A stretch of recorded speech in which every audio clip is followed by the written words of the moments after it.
What's up, guys? Marcellus Williams, aka TheSwolefessor, here to educate you on health and social well-being. Today, guys, is my secondary SBD day of the week. You guys know that this is usually like my more volume-based SBD day, but it's a little bit different now that I'm doing like this soft peaking that I talked to you guys about last week. Essentially, the difference is what we're doing now is the secondary SBD day is kind of like a secondary intensity SBD day, just much lower exertion, which makes sense, right? Because I'm getting ready to do, like I said, some like during the soft peak, some like kind of semi 1 rep maxes at the end of this block. Instead of being like true maxes, they're singles at RP9s. But whether you're doing something like a soft peak in your off season, like what I'm doing right now, or getting ready for a meet, the closer you get to the meet, the more specific your training needs to get, right? So less variation movements, more focus on the actual count specific movements as far as your count specific versions of the bench, squat, and deadlift.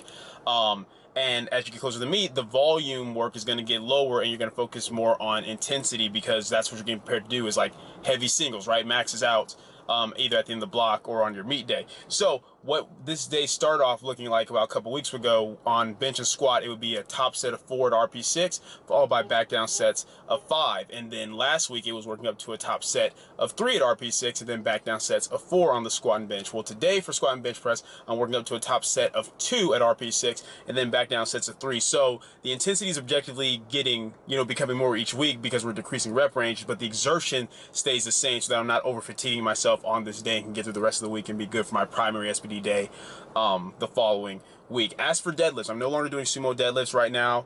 On the secondary day, once again getting more count specific, so I'm doing conventional deadlifts on this day, but it's beltless conventional deadlifts at a very, very light percentage of my max, just so I can get more work on the actual movement itself, work on staying in a more extended position, which I've explained to you guys is easier for me to do without a belt anyway, and just get more frequency on the actual count specific pull that I'm doing, but keeping exertion very low. It started off with like 5 sets of 4, and then last week it was 4 sets of 3, and then today it's 3 sets of 2, and the weight's gradually gotten heavier with each week, but once again, still very low exertion because it's a low percentage of my max. So yeah, that's pretty much the breakdown of what today's going to look like. Let's get in there and get it done.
Alright guys, so back at the crib. It's actually currently the next day. My camera died right after I showed you guys that last set of bench press, so I wasn't able to close it out. But everything felt really, really good. I was really happy with how things felt and moved on the squats, deadlifts, bench press, everything.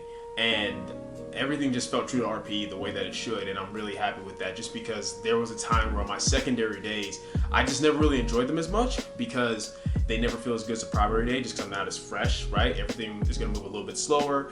The weight's always going to be a little bit lighter, but to be at a point where I'm now like squatting 400 plus pounds consistently on my secondary days just feels really good. And then the progression that I'm seeing on the bench press feels great as well. Beltless deads are nice and light, so there shouldn't be an issue with those, but just my positioning feels really, really good. But what I kind of wanted to finish this video off with was talking to you guys kind of along the lines about like, not just RPE, but just like whether you're following RPE, percentage-based training, the importance of not chasing numbers. Now, I don't mean that you shouldn't set like objective strength goals. That would be hypocritical, because the past couple of videos that I released were talking about that, right? Like having objective strength standards. But what you guys have to understand is one of the best things you can do to reach your number goals, whether it's, hey, I want to hit this squat, bench, deadlift at a meet, or hey, I want to be able to hit these numbers at like the end of my training cycle. One of the best things you can do is to detach yourself from numbers during the training cycle, meaning you got to take what's there. You got to follow the guidelines of your programming. If your program says, hey, you have a set of 5 and RP6, make sure that you follow that set of 5 and that it's a true RP6. Or even if it's percentage-based work, you have like, you know, a 4x4 at 75%, make sure you do 75%. Like, it's one thing if you have to kind of scale things back because you're feeling a little bit more fatigued and you're being smart about it, that's fine.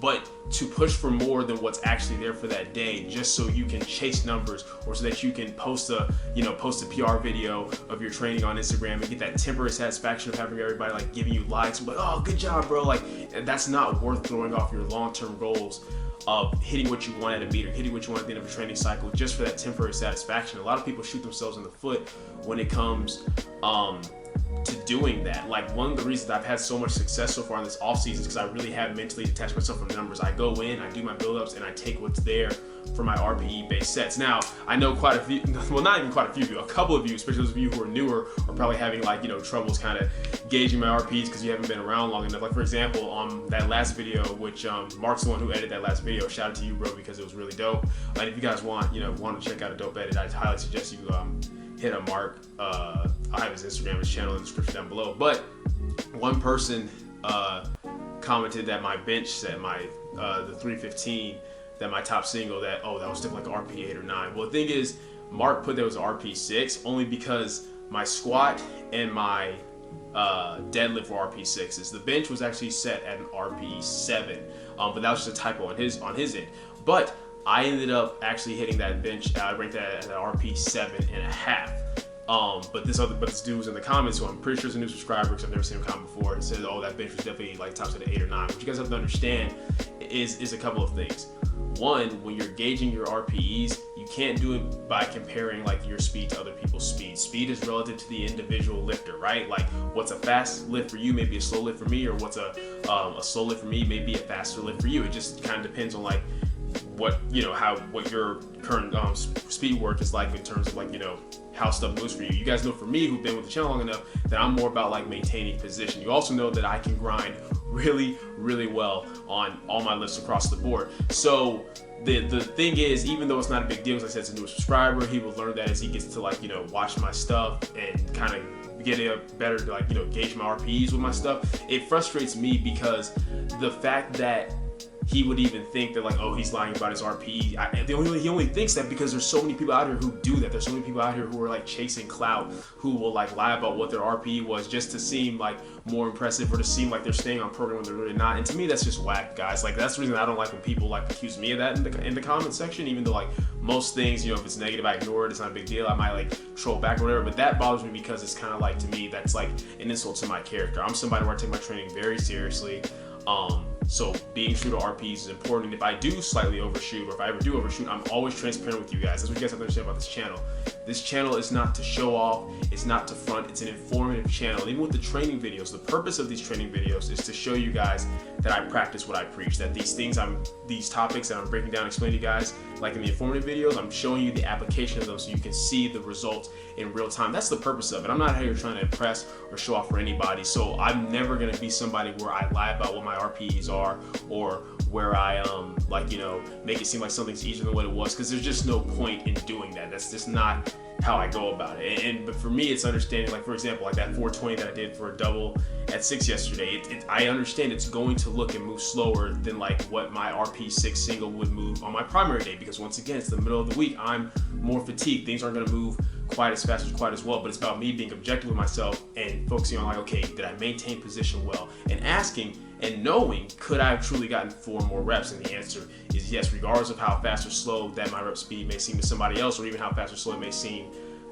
compared to my primary day, because I understand how those variables play out. But just don't shoot yourself in the foot, guys, by chasing numbers and getting so attached to numbers in your training to where you're constantly overshooting, or you're constantly pushing more than what you should. You end up in a fatigue debt, and then the next thing you know, when it's time to actually test, you're not hitting anywhere near what you could be. And a lot of people make the argument of like, oh, well, look, the person still got stronger, they're still progressing despite overshooting or going off program. Yeah, but do you want to just improve, or do you want to maximize your improvement? I don't know about you guys, but I don't like feeling like I'm wasting time in the gym. Everything I'm doing in the gym, I want to enjoy it, but I want to make sure that I'm maximizing my time and being as efficient as possible. And that's why it's important to stay true to your programming, stay true to your RPEs, stay true to your percentage-based work, and don't shoot yourself in the foot by chasing numbers and going off program. But yeah, I kind of just wanted to address that a little bit due to that comment that I got in the last video, and also due to the fact that I've just been seeing a whole lot of that on Instagram lately, like people clearly overshooting, clearly hopping off program just for this temporary satisfaction and likes, but then when it comes time for the list to really count,